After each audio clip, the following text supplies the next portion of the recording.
Assalamualaikum warahmatullahi wabarakatuh. Baiklah, perkenalkan nama saya M. Yulian Syahputra.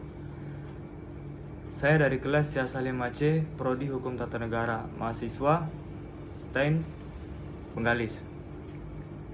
Baiklah, di sini saya akan membuat satu buah video yang berjudul tentang pengedaran narkoba di Bengkalis serta hukuman atau sanksi yang akan didapatkan.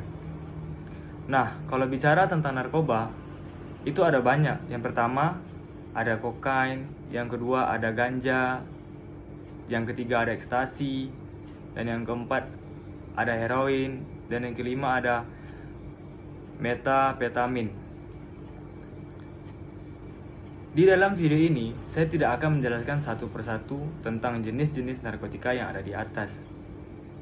Tapi, di video ini saya akan lebih menjelaskan tentang pengedaran narkotika jenis sabu-sabu dan sanksi atau hukuman yang akan didapatkan. Baik, langsung saja kita masuk ke dalam inti penjelasan video ini. Kasus yang akan saya jelaskan beserta analisis hukumnya yang ada di Indonesia. Tepat pada hari Kamis 25 Februari tahun 2021, Kejaksaan Negeri Bengkalis menerima pelimpahan kasus narkoba jenis sabu seberat 52 kg dari Badan Narkotika Nasional. Pelimpahan langsung diterima Kepala Seksi Tindak Pidana Umum Kejaksaan Bengkalis Immanuel Tarigan didampingi Jaksa Irfan R. Prayoga. Dua tersangka Syafruddin, warga Dumai, dan Riki Ninja Napi Lapas Bengkalis sebagai pengendali. Jaksa juga menerima barang bukti dari pihak Badan Narkotika Nasional Pusat. Immanuel Tarigan mengatakan bahwa dua tersangka dinyatakan lengkap atau P21. Tersangka kini menjadi tahanan lapas Kejaksanaan Bengkalis yang dititipkan di Rutan Polres Bengkalis.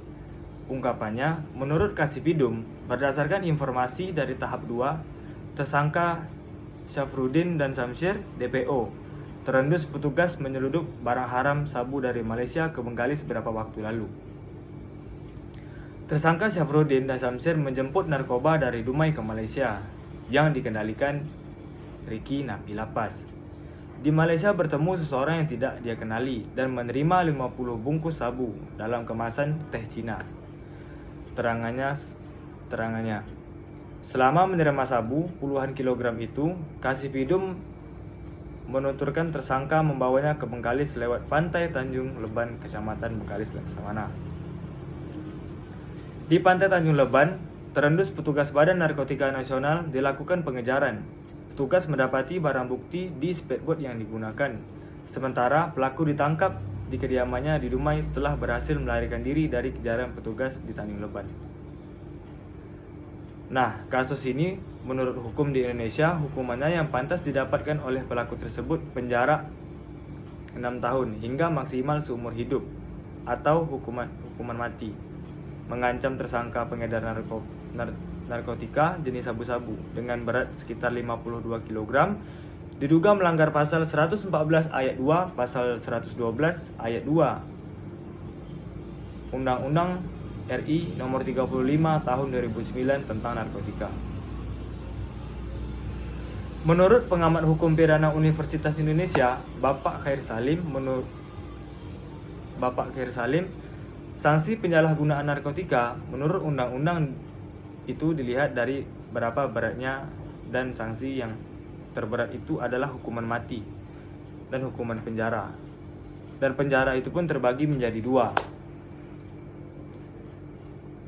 penjara sementara dan seumur hidup. Untuk penjara yang sekarang itu paling lama 20 tahun dan didenda maksimum 10 miliar. Denda ini pun kumulatif, artinya setiap tindak pidana narkotika selalu dijatuhkan denda terhadap pelaku.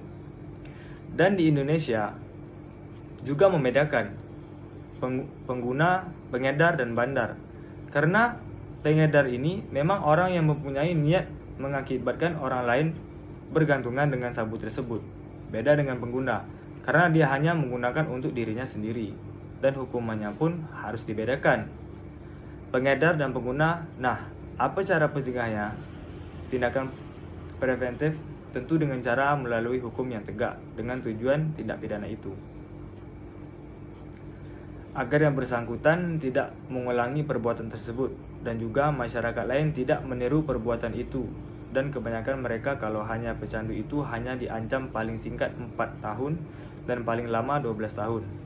Pasal 127 ayat 1 yang berbunyi, setiap penyalahgunaan narkotika golongan 1 bagi diri sendiri dipidana penjara paling lama 4 tahun. Sedangkan hukuman untuk kurir tersebut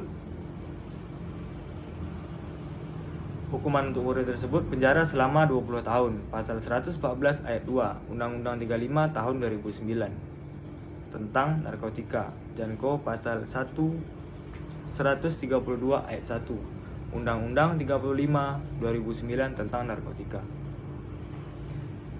Sedangkan hukuman untuk bandar itu sendiri adalah hukuman mati bagi terpidana khusus peredaran gelap narkoba, diatur dalam Undang-Undang Nomor 35 tahun 2009 tahun pasal 113 ayat 2 dan pasal 114 ayat 2 penjatuhan hukuman mati.